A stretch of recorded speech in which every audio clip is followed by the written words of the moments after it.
Wow. The Chiefs and the 49ers are my two favorite teams. You're getting pain. You're getting pain. Diagnosed with pain. Can't get enough pain. I don't care what anyone says, NFL fans are masochists. 31 fan bases put on their overpriced jerseys, paint their sad faces, and convince themselves this year will be different. And as we all prepare to do that again, we must recall how the 2023 NFL season dug its girthy sausage fingers into our collective chests and ripped out our optimistic little hearts while we remained conscious just long enough to watch those godforsaken Chiefs win another Super Bowl. Now, I'm not sure why God keeps allowing a team that is pro-destroying the environment and anti-freedom keep winning the big game, but here we are again. Screw it, let's start with the Chiefs, since we know their season doesn't actually end in pain. It started that way, though, when the Detroit Lions shocked them in the 2023 season opener. Travis Kelce didn't play, and Mike Tirico said there was an asterisk next to the Lions' win. This has an asterisk because of no Chris Jones and no Travis Kelce. But Mike was the only one putting the an asterisk with that comment. Now, the Lions held on to a 1-point lead for 7 minutes in the fourth quarter. It did something you almost never see a defense do against Andy Reid. Stop the trick play. I'm mentioning this game because it had to be the most excruciating loss for the Chiefs, save for that Packers game where this wasn't flagged for pass interference. Or when Kadarius Toney lined up offsides, negating what would have been unanimously the coolest touchdown of the 2023 season. But we were all happy to see it reversed because it was the freaking Chiefs. Let us play, man. Let us play the game. They stopped the Lions on 4th and 2, and then this happened to Kadarius Toney. He drops this wide open pass that would have at the very least put KC in a position to score. They could have been top in missionary. Toney could have erased his previous gaffes from the game, become the hero, and instead, he turned into a meme for dropping passes for all of 2023. Juwan Taylor kept jumping off sides, and the Chiefs beat themselves. And I thoroughly enjoyed the dozens and dozens of disappointing shots of a rightfully frustrated Patrick Mahomes. This was also the game that I learned I'd be okay. Okay to have sex with a half-man, half-lion. Oh boy, I rewatched The Wizard of Oz in a whole new way after this game. The only moment more painful for the Chiefs may have been in Week 8 when their 16 or 17 game win streak against the Denver Broncos came to an end as Russell Wilson of all quarterbacks catapulted the Broncos to the top of my weekly power rankings in a 24-9 ass kicking. And Justin Simmons got the garbage time pick, continuing his streak as the only defender who has ever intercepted a pass from Patrick Mahomes. That's right, to get you ready for the 2024 football season, we're going balls deep into 2023. Oh, the bag of beans!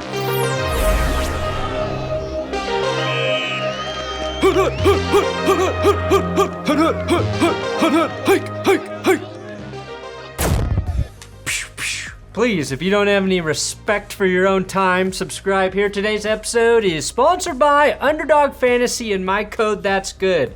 I should have a big Underdog announcement coming very soon, so stick around for that. It's really cool, and it was a huge reason I chose to work with Underdog for the 3rd straight year. And we are currently 9,714 signups away from Underdog having to pay me $1 million. Thank you to everyone who signed up with my code. Everyone who used someone else's code, you're fucking dead to me. Now look, if I hit that goal of 10,000 signups, I'm sharing the wealth. All right, Johnny Barks, who edited today's episode, Will Keys, who helped write most of the episode, they get big bonuses. My kid's gonna have a college fund. I'm trying to take care of the people I love before everyone finds out I'm a hack and a fraud, and Underdog's the only company on earth to give me this opportunity.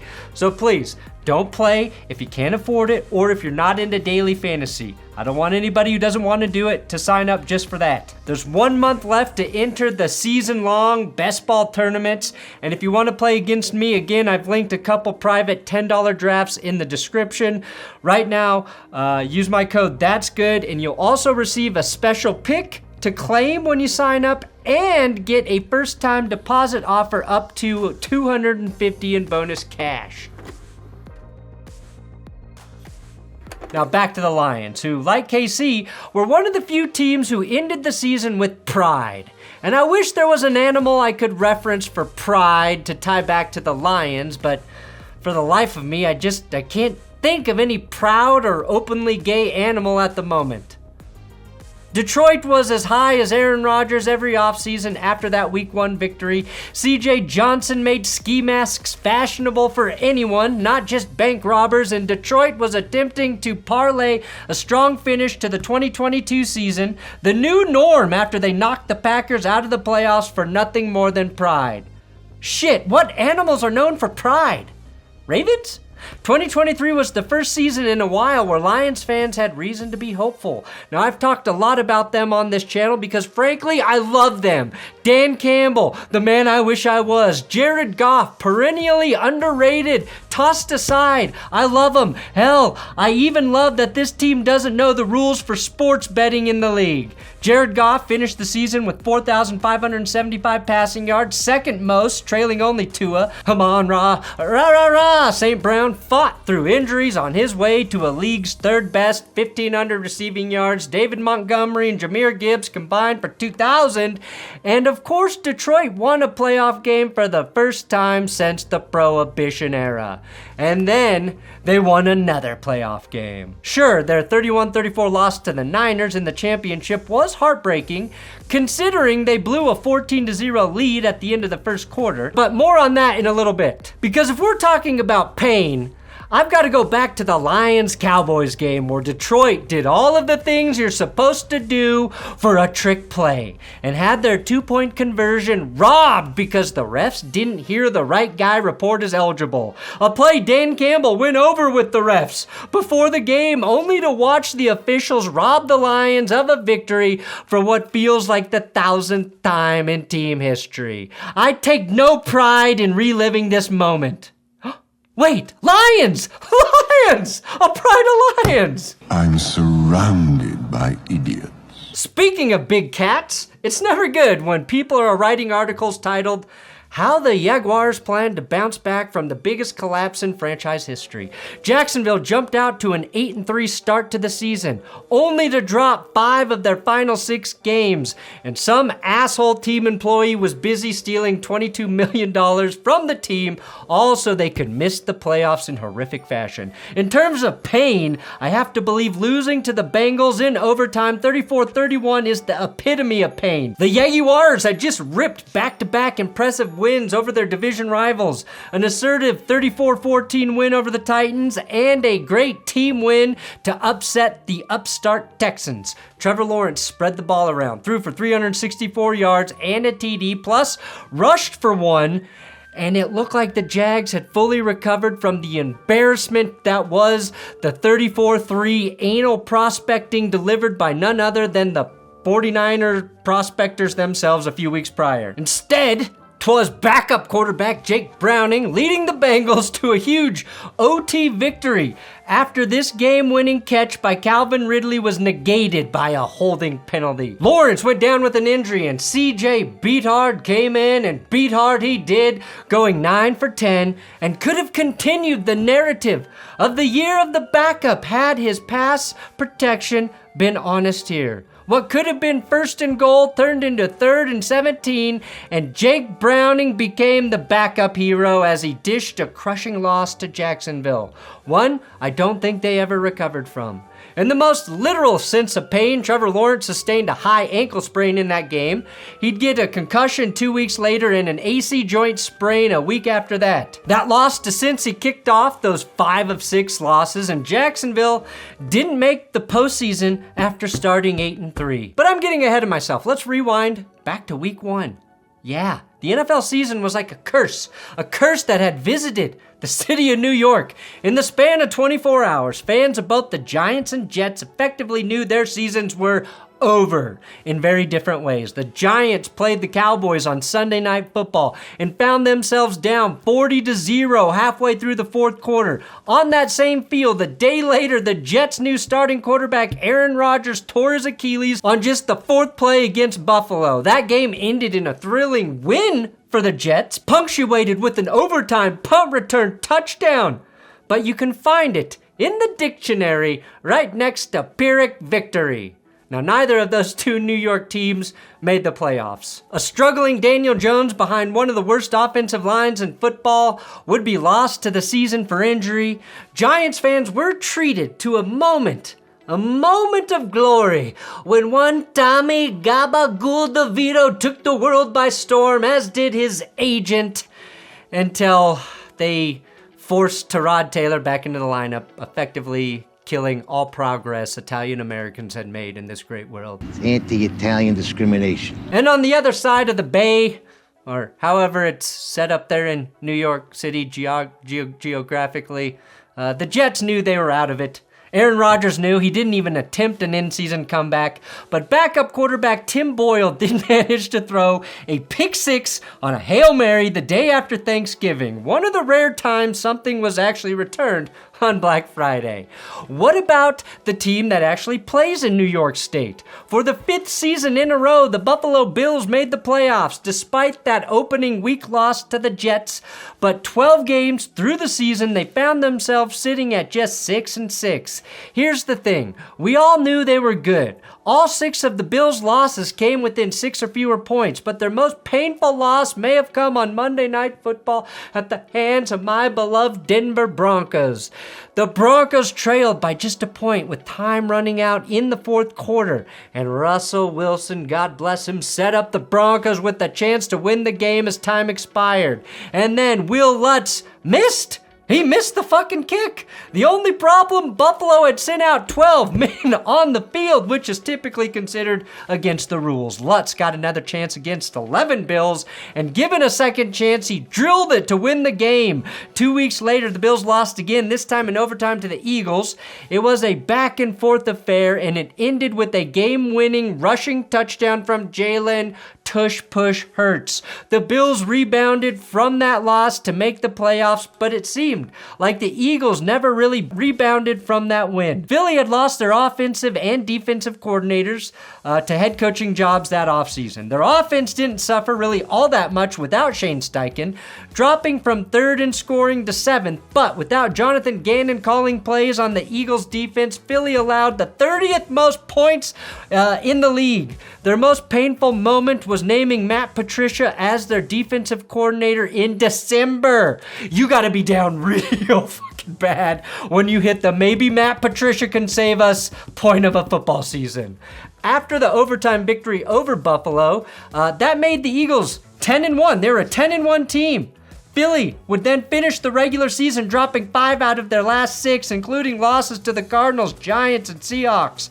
That Seahawks loss might have been the worst of all, considering it didn't even come at the hands of Geno Smith, but rather Horst Cocklock himself, who tossed a 29-yard dime of a touchdown to Jackson Smith-Njigba with just 28 seconds left in regulation to win it.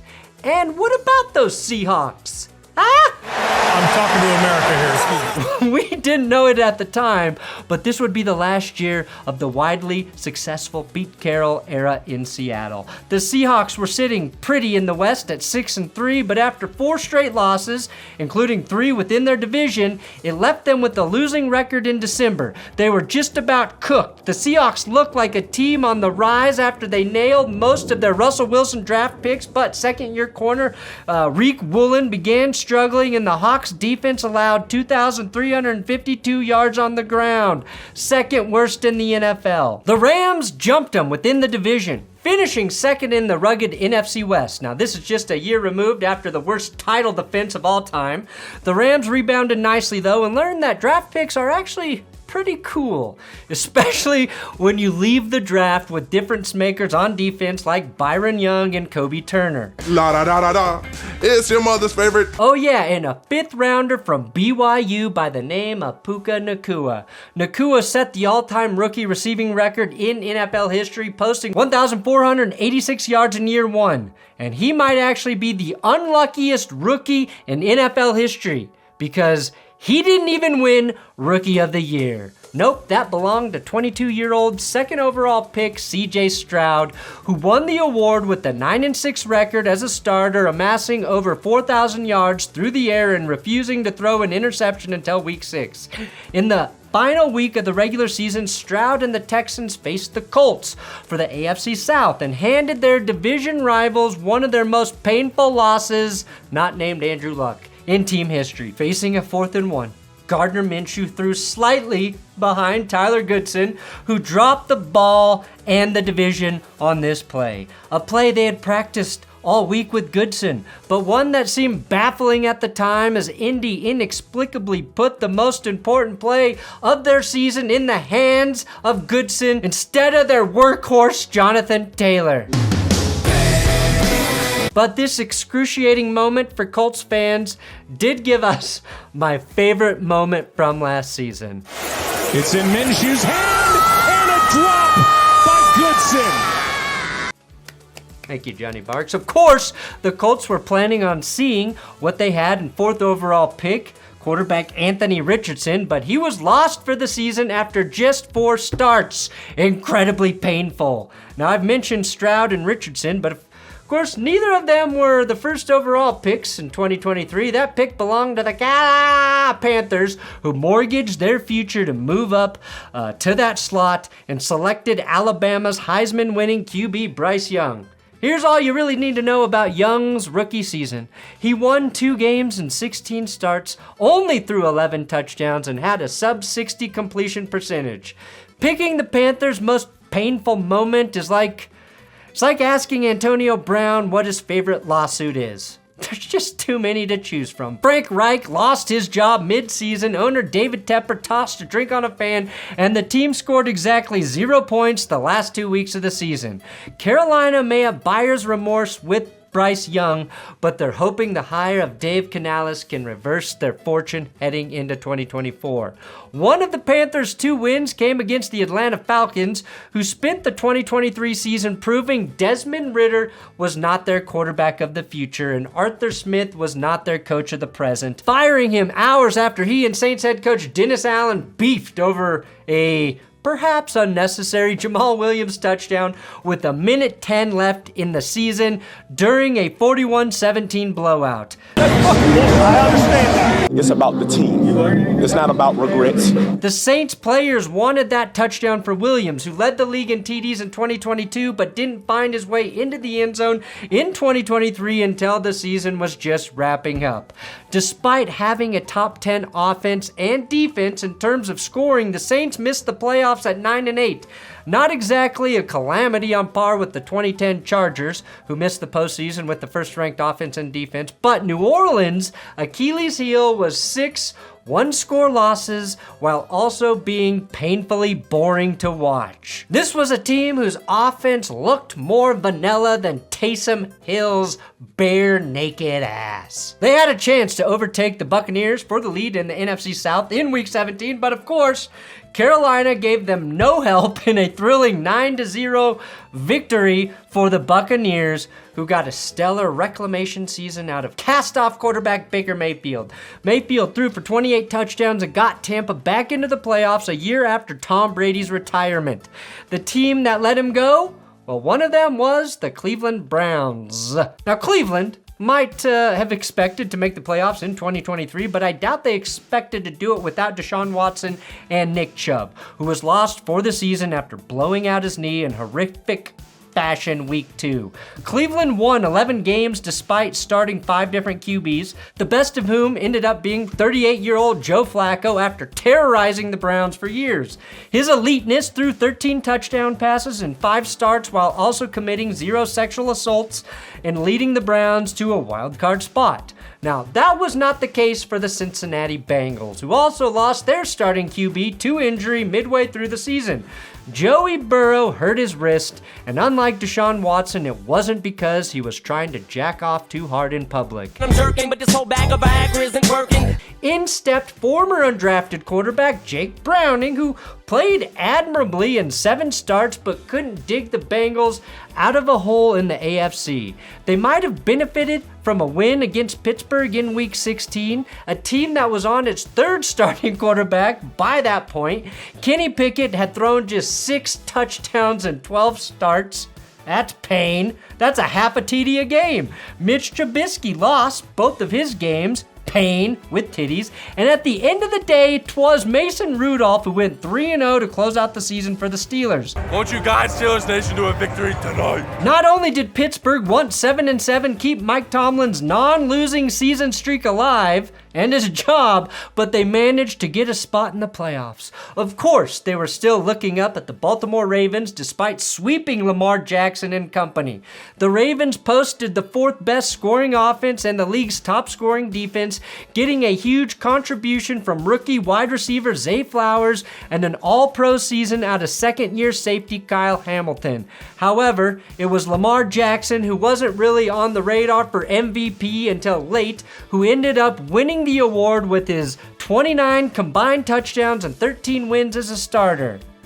And gee, I don't want to say it, but someone's got to say it. I don't know if this was truly an MVP season, but let's look at the voting. Jackson came in first place with nearly 99% of the MVP voting share. Behind him was Dak Prescott, who actually combined for more yards and touchdowns than Jackson, leading the league with 36 TDs through the air. 2 49ers rounded out the top 4, Christian McCaffrey and his 2,000 scrimmage yards, as well as second-year starter Brock Purdy, who finished the season with an outrageous 9.6 yards per attempt and a 7% touchdown rate. Easily the most efficient quarterback of the 2023 season. But his 4-pick performance on Christ's birthday against the Baltimore Ravens all but assured that the award would go to Lamar Jackson. What's the lesson here? Try to have your worst game during the morning slot, not when everyone's watching, especially Santa Claus. He never forgets. The 49ers still went 12-5, tied for the best in the NFC, while Detroit and Dallas each won their respective divisions with 12 victories apiece. The Bears and Vikings finished with 10 losses. Chicago learned throughout the 2023 season that neither Justin Fields nor Tyson Bagent were the future. The Bears started 0-3, had a 21-point lead against the Denver Broncos late in the 3rd quarter, and managed to grab defeat from the jaws of victory. DJ Moore proved worth the trade with Carolina, picking up 1,300 yards, but no one else on the Bears' offense seemed interested in helping him out. As for the Vikings, they were getting one of the best statistical stretches ever out of Big Kirko Cousins, who had 18 TDs through 8 starts. The only problem, they started the season 1-4, and by the time they did start winning, Cousins popped his Achilles. The Vikings' first 4 losses were so brutal that I created the Kirk Cousins Award last season, given to the quarterback who played the best, but his team lost anyways. The Vikings were desperate for a QB, so they called up the Arizona Cardinals and made a deal for the Pastronaut, Josh Dobbs, who had been holding down the fort in the desert while Kyler Murray recovered from injury. Dobbs was sensational at first, winning his first 2 games while barely knowing anyone in the huddle. But that all came crashing down on Sunday night in Denver, of all places. This is ground control to Major Dobbs. The Vikings had failure to launch, but that was not the case for their rivals, the Green Bay Packers, who entered the season with a preposterously young roster and played like it for the first half of the season. Those young guns, though, led by Jordan Love, eventually came of age, and the Packers dug themselves out of a 3-6 hole to finish with a 9-8 record and a playoff spot. I mentioned Kirk Cousins' hot start, while Jordan Love had a scorching hot finish, tossing 18 touchdowns and a lone pick in the last 8 games of his first season as a starter. What's that? Oh yeah, that's the sound of a Brinks truck backing up.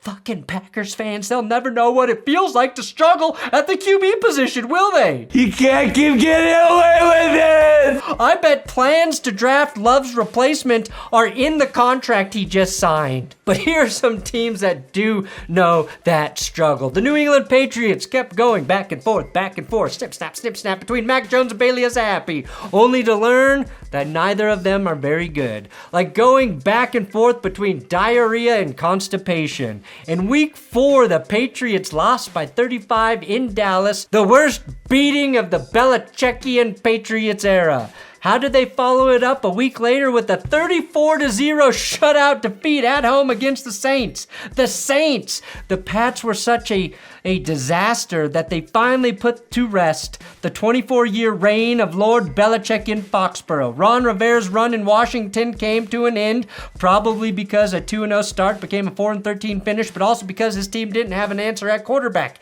Second-year QB Sam Howell led the NFL with 21 interceptions, topping Josh Allen by 3, while also getting sacked 65 times, 3 more than Bryce Young, making Howell number 1 in bad stats. The Tennessee Titans may or may not have found their answer at QB. After pulling the plug on Ryan Tannehill after 8 games, the Titans turned to one Will Mayo Man Levis, who came firing out of the gate with 4 touchdown passes and a win over Atlanta. Unfortunately, he only threw 4 more TD passes over the next 8 games. Those are Kenny Pickett stats, by the way. Then, of course, there were 2 teams in the AFC West that decidedly lacked an answer at the QB position.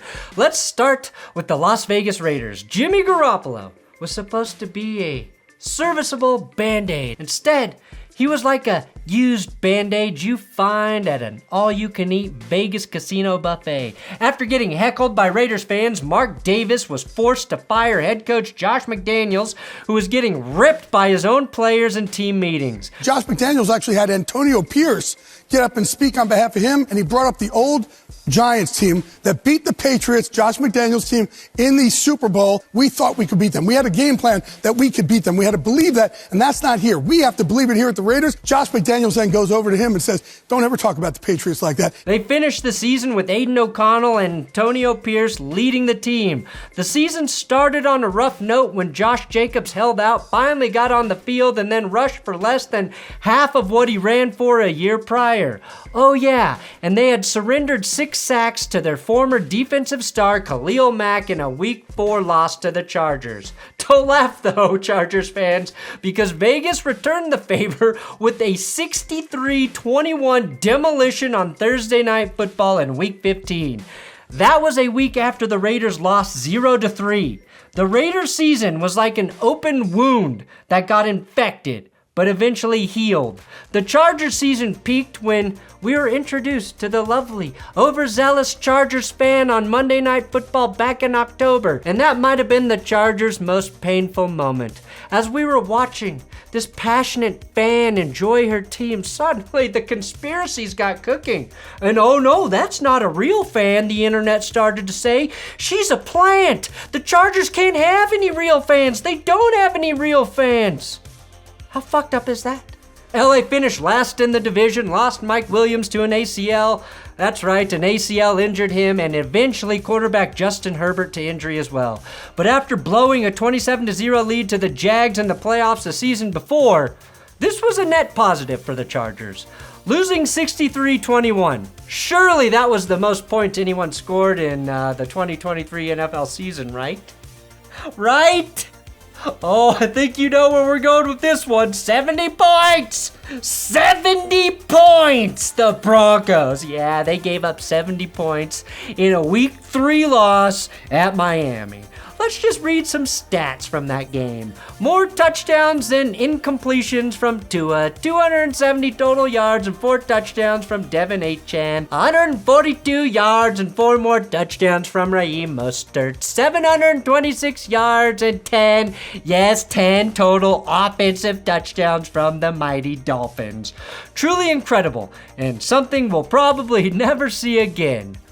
Oh yeah, and somehow Denver actually won the following week. Now the Broncos were one of the streakiest teams in 2023. They had the abominable start, but in the middle of the season, Denver posted a 5-game win streak that included victories over the Packers, Chiefs, Bills, Browns, all teams that made the playoffs. They might have made the playoffs themselves, but Russell Wilson threw a pick in the end zone at Houston. They got outclassed by the Lions, and Denver somehow managed to hand Bill Belichick the final win of his career as a Patriot, probably to avoid any ageism lawsuits in the future. Of course, all of this came with drama. New head coach Sean Payton was clearly tired of Russell Wilson, even while the team was winning, and wanted to pull their starting quarterback to protect against an injury clause kicking in. Thankfully, it never did, but it led to a messy divorce that led to Wilson's benching and release, and of course, the largest debt cap hit in NFL history. All right, on to the freaking playoffs, and let's never, ever mention the 70s steamer again or Russell Wilson. Really, don't do that in the comments either. Now, a few teams got embarrassed in the wild card round. Cleveland might have just been happy to be there, but they couldn't have been happy with a 45-14 loss in Houston, thanks in part to a pair of pick sixes by Joe Flacco that sank their season. But the Browns would sweep the Oscars as Joe Flacco, Steven Stefanski, and Myles Garrett all won Comeback Player of the Year, Coach of the Year, and Defensive Player of the Year. Sadly, Deshaun Watson may never get his chance to win Prisoner of the Year. Okay, I'll lay off, Browns fans. The Dolphins couldn't handle the frigid temperatures in Kansas City, a city God forsake. That's the only explanation I can conjure after seeing beer freeze. Not being able to drink your $30 beer is literal hell. As was the Dolphins, not having Bradley Chubb, Andrew Van Ginkel, and Jalen Phillips for the playoffs.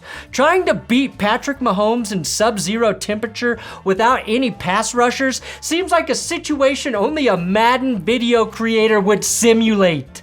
The most humiliating loss of the week came in climate-controlled Dallas, where the Packers jumped out to a 27-0 lead over the Cowboys and never looked back. And only Chargers fans were worried that the Packers might still find a way to lose that one. A day later, we got 2 Monday games. It was no surprise that the Bills overpowered the Mason Rudolph-led Steelers. It was a surprise seeing the Bills rush for nearly 180 yards against the Steelers. It was something of a shock, though, that Philly folded like a lawn chair in Tampa, completely forgetting how to tackle in a 32-9 loss to the Baker Mayfield Buccaroos. Meanwhile, the Detroit Lions had won their first playoff game since the early 90s, defeating their former franchise QB, Matthew Stafford, at Ford Field. Watching Jared Goff efficiently pick apart Sean McVay and Stafford was the pinnacle of bitter sweetness. It's the most balanced the force has ever been or ever will be. You're good enough for Detroit, Jared. A week later, the Lions were tasked with taking down the red-hot Buccaneers, and they did just that thanks to a game-sealing touchdown pass from Jared Goff to Amon-Ra St. Brown. The Lions, Buccaneers, Packers, and Texans were the only 4 teams who could hold their heads high after losing in the playoffs. Each one, in different ways, exceeded expectations and solidified a foundation of hope heading into this upcoming season. For the Houston Texans, I go back to the moment that they had Tank Dell blocking on the goal line for his team when he broke his leg. That had to be their most painful moment, pretty literally, but also their most regretful moment in terms of decision making. However, their Cinderella run came to an abrupt end in Baltimore, as did Green Bay's in San Francisco, but the most heartbreaking finish took place, as it so often does, in Buffalo. Think the Chiefs receivers will keep dropping passes in the postseason? Wrong! MVS activates his playoff hands and catches everything. They won't even let Kadarius Toney onto the field to fuck him. Isaiah Pacheco's the only running back in NFL history who can score touchdowns while also having full-body seizures. The Chiefs took a 3-point lead in the fourth quarter. Their first mistake, the Bills running a fake punt with Damar Hamlin. Yes, the same Damar Hamlin who was legally dead on the field a year earlier. Their second mistake, thinking their receivers would catch these perfectly placed Josh Allen bombs. It was as if the Chiefs sexually transmitted their drops into the Bills. Their third mistake, leaving the fate of their season on the right foot of Tyler Slap Out of Baseman. Stop me if you've heard this one before, but his kick went wide right. The ultimate gut punch of gut punches for Bills Mafia. The AFC Championship game was supposed to be a coronation for quarterback Lamar Jackson and the Ravens, but they'd have to break through the Chiefs to advance to their first Super Bowl since 2013. Baltimore lost the plot. They only gave 6 carries to their running backs. 6! In cold weather, star rookie receiver Zay Flowers was hit with a crucial taunting call and a fumble. The ball, just millimeters before breaking the goal line, ripped out by the Chiefs and league MVP. Lamar Jackson tossed a pick into double coverage. And like Mahomes with his incompletion in his lone Super Bowl loss, Lamar Jackson will always be remembered for throwing an incomplete pass that he ultimately actually caught and ran with himself in this game. Wow. The Ravens were going to Cancun, and the Chiefs, well, they were headed back to the Super Bowl for the 4th time in 5 seasons. Detroit had never been to the Super Bowl, but with the 17-point lead over the 49ers at halftime, it looked like they might be well on their way. It came down to this. Josh Reynolds dropped a couple of crucial passes. Welcome to Denver, Josh. And Brandon Ayuk made what might have been the sickest catch of the season to keep the 49ers alive. Jared Goff, the former first overall pick, watched as the last overall pick of the 2022 draft was off to Super Bowl 58 in Las Vegas. Remember those sexy lion men I mentioned earlier? Yeah, I just wanted to see them one more time.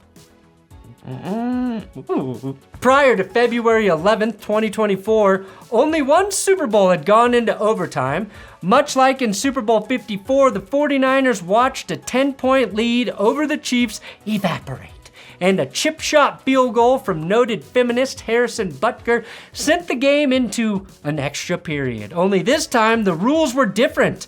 For the first time in NFL history, a team would have the chance to respond to the first team scoring drive. You score a touchdown, you win. No, both teams get opportunity. Even if we score a touchdown, they still get the ball. I didn't know that. The 49ers, perhaps unwisely, took the ball first and were only able to muster a field goal from rookie Jake Moody. The Chiefs had a chance to win it with a touchdown. Patrick Mahomes converted on 4th and 1, 3rd and 1, and at the San Francisco 3-yard line with 6 seconds left in OT, he threw the game-winning touchdown to Mecole Hardman, dooming us all to the worst Super Bowl celebration of all time. Not only did the Chiefs win back-to-back Super Bowls, I had to sit and watch as my hero, John Elway, presented them with the Lombardi Trophy. And then Travis Kelce did whatever the hell this is. Viva Las Vegas! Viva!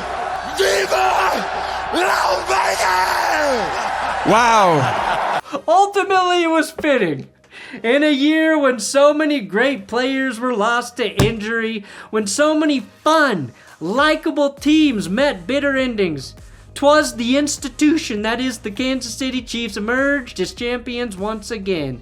Pain, pain, pain. So much motherfucking pain. And now, give me an award because I recapped the 2023 NFL season, prepping you for 2024, and I didn't utter the words Taylor Swift once. Swift tries to get to the edge.